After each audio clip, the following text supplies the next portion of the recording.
Council tax is very interesting because it's not criminal to not pay. So it's not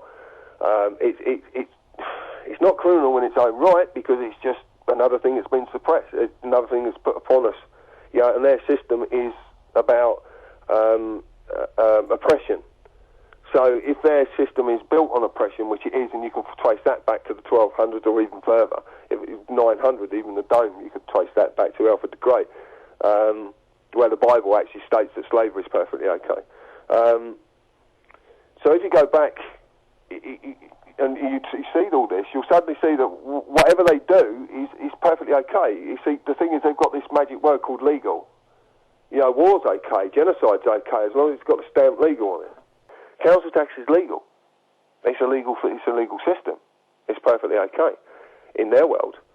But the point is, if you ever go to court about council tax, you're never in front of a magistrate. The councils hire the court for the day, and they employ a solicitor to act as a magistrate. That's why you'll never get a signed warrant come out of a magistrate's court. They daren't sign them. It's fraud. Gross negligence also is equivalent to fraud, which is quite a powerful maxim. And they know that they're in gross negligence about these sort of matters, so they're not allowed. They can't sign it. So when they come to your house to try and arrest you for non-payment of council tax, well, they can't arrest you because the police can't enforce an unsigned warrant. And you can ring up the police and ask them yourself. You don't have to take my word for it, but ask them, rather you get it from the horse's mouth. They can't enforce an unsigned warrant, and they will tell you that a warrant that hasn't got a signature is not worth the paper it's written on. I've listened to what people have told me about council tax, and I know a friend of mine, he's not paid for 3 years, he just tells them to whistle. And they can come to the house with the police, but the police can't enforce the warrant, so he can't be arrested. The only time they can ever arrest you is if you're stupid enough to go to the court. Because when you go to the court, you're walking into a private building, you're not walking into a public building. Now, once you're in a private building, so if you're in a court and you actually say to the court, is this a public or a private building? Then they've got to answer you. Now, they've either got to answer you, they've either got to lie, or they've got to tell you the truth. And the majority will lie, and they say, well, no, this is public. And we say, well, how comes you've got private security guards who have no oath, so they have no security? So they have no authority, so in principle, I could just walk straight into this place because it's a public building.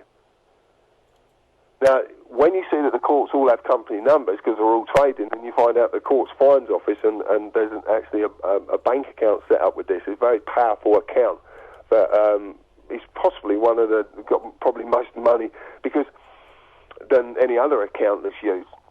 The courts are there to collect revenue. They don't give a shit about anything else. They don't care. They will prolong things. They will use things because their advocates, the solicitors, the barristers are all.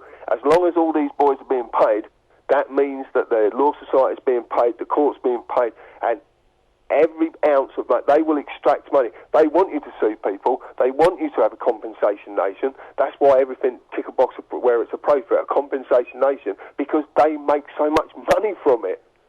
You might get a few quid out of it, but at the end of the day, the advocates are making hundreds of thousands of pounds every single day.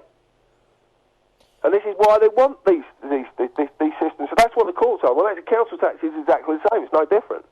And when you realise what people don't know what council tax goes on. We reported about 18 months ago that the first £240 of your council tax goes to the actual councillors of your county council or your local council. You're paying for their pensions.